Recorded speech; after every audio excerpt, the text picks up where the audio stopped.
Mapagpalang araw sa lahat. Guys, dito po ako sa Superhero Mobility at ang review po natin, ito po ay electric motorbike. Yan guys, no? Zayho. Yan, nagtatak niya. Zayho electric po yan guys. Ang gumagawa po nito, CF Motor po guys. Tara, simulan natin ito review. Guys, ito po yung Zayho na electric motorcycle bike. Yan po, oh. Zayho. Ito po yung ano nila, Life Amplified. Guys, so makikita nyo siya. Eh. Malaki rin siya. Maganda rin yung build niya. Maganda rin yung tindig niya. Simulan natin guys yung review. Ito po yung kanyang gulong. Ang tatak po ay O-bore. 80 by 90, 12 po ang sukat. Parang sa mga ano po, yung maxi scoop na Bergman. Yan. Ito guys, ano na to? Tubeless na po to. Ayan guys, nag-alarm lang siya. Ganyan po yung unit pag nakahawakan po. Ito po yung kanyang magsok, ganda ng design. Reflector para pag naliko. Yan guys, ang maganda rito, puro LED na yan. Ito yung kanyang headlight, ito po yung kanyang park light. Ito po yung magkabilang signal light. May logo po siya rito ng Zayho. Ito guys yung likod na gulong. Ang sukat naman po nito ay 100 by 80, 12 din po. Kanyang rear shock. Kulay red, adjustable naman to guys. Pwede nyo taasan, pwede nyo pong babaan. Taillight niya. Saka signal light, LED na po. Ang taillight niya. Magkaiwalay. Ito po yung signal light. Ano po siya, fix na po siya pala. Dito po, lagayan to guys ng plaka eh. Ito may ilaw siya rito. Saka guys, na pagtanong ko sa ano, tsaka sa personal, ito po pala, ipapa-register na to kasi medyo mataas po yung kanyang CC. Mamaya po, sabihin ko rin po yung ano, yung bilis nito. Saka ang ganda nito guys, oh, disc brake na rin yung likod. Dalawa po yung kanyang rear shock.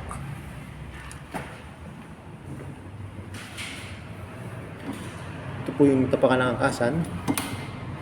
Kanyang side stand at center stand po matte black. Saka guys, pag binaba nyo to, automatic po mamamatay yung engine ng electric motorcycle. Ito po yung upuan. Laki rin po, yan, malambot. Saka para siyang customized na guys. Ang ganda, oh. Para kayo nagpagawa na talaga ng upuan. Yan. May etiketa pa siya ng Zayho. Guys, may hook siya rito. Ayan, pwede nyo sabitan ng helmet. Tsaka guys, ang laki po ng ano to, U-box. Yan, o. Kasyang-kasya po dito guys ang full face helmet. Saka kaya mamaya pakita ko sa inyo yung manual kasi hindi po ako masyadong familiar po sa mga e-bike eh. Saka kagandahan nito guys. Diba? Kita nyo itong switch na to. Para po siyang breaker. Once na nakaganyan siya, pwede siyang ma-on. Yun, ma-on po yung motor. Pero once na binaba nito, kahit ano pong ang gawin dyan, hindi na po yan mabubuksan. Yan. Siyempre, para iwas ano rin po. Iwas nakaw, iwas makuha. Kaya once na ipapark na po yung Zayho nyo po, buksan nyo yung upuan, tapos ibaba nyo po ito. Para po siyang breaker. Ayan, makikita nyo dyan naka-on, off. Yan. Pinali ko lang po sa on. Kagaya sinabi ko, yan, malaki po yung kanyang U-box. Kanyang grab bar. Ganda. Pwede na rin kayo hindi bumili ng ano eh, ng top box kasi ano po eh. Malaki po yung kanyang U-box. Sa footboard naman po, yung napaka-spacious po ng footboard nito. Laki. 8.5 po yung aking paa, no? Laki ng galawan. May hook po siya rito para sabitan ng helmet. Tsaka guys, dito na rin po yung ano, nakalagay yung kanyang battery. Dito po meron siyang charging port. Ayan po. Para may pan-charge po tayo, lalo na yung mga nagdadrive ng malalayo. Ayan, may charging port po dyan. Ito po yung ito po, maalalim naman po yung bracket niya. Ito po yung kabilang side. Kaya malalim din po. Pwede po lagyan ng coins o mga documents, mga papel lang. Saka guys, ito po yung kanyang susi. Yan, pag i-start nyo siya, yan, dapat nakapunta na po siya sa unlock. Tapos ito po yung seat niya, pag bubuksan nyo po, yan, gaganan nyo lang. Saka guys, maganda, ito po ang kanyang pang-on ng unit. Di-top po siya. Ayan guys, parang meron, eto guys, yan, Zeho, may chip po ito sa loob yan. Pag tinap nyo ganyan, ayan, nag-on na po. Ayan. Saka dalawa pong mode to eh. Isang eco mode.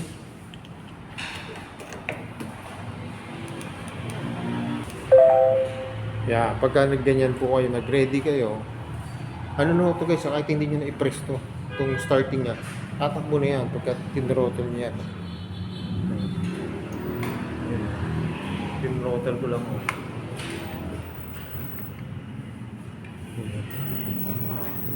Ayun guys, tatakbo na siya. Saka dalawa po to. Isang eco mode. Yung eco mode po, tumatakbo po siya ng 50 to 55 kilometers. Tapos yung sport mode po, tumatakbo po siya ng 60 to 65 kilometers po.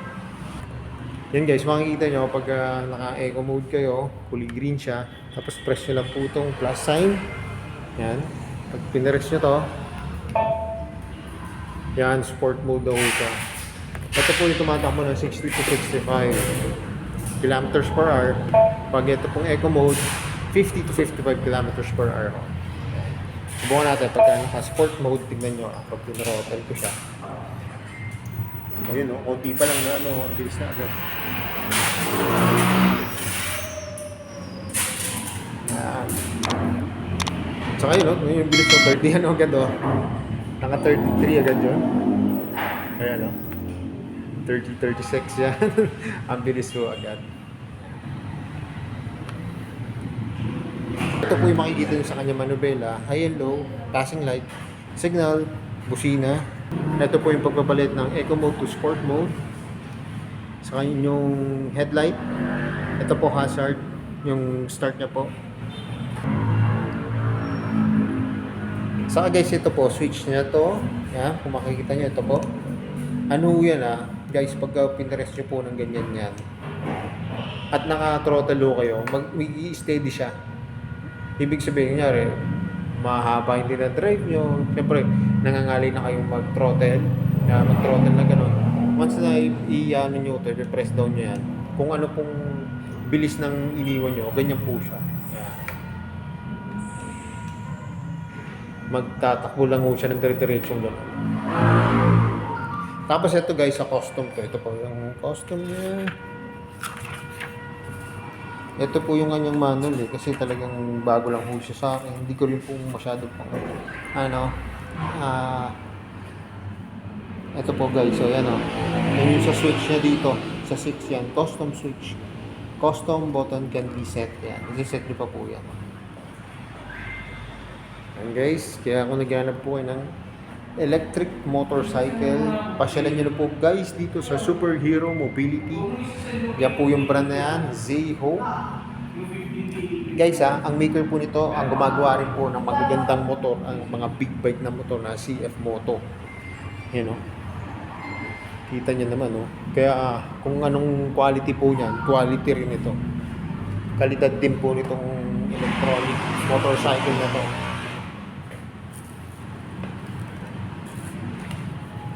Guys, makita ko na rin dito yung ibang importanteng yan guys, ito yung kanyang yung mga sukat-sukat po yan, para at least hindi tayo magkamali. Yan nakalagay po dito maximum torque, maximum speed. Saka guys, ito nga po pala, pag chinarge nyo to ng 4 hours lang pang full, charging time nito, mafu-full na po to. Pwede mo siyang tumakbo ng 90 to 120 kilometers po. Ganyan pong karami ang pwede ang takbo. Kaya kung pupunta po kayo, siguro may trabaho po kayo, mga 14 kilometers lang po. I-divide niyo po yun. Halos 1 week nyo rin siya magamit 6 days. Yung isang charge na 4 hours po nitong ganitong electronic motorcycle po. Yan. Guys. Yan po yung kanyang iba pang specs.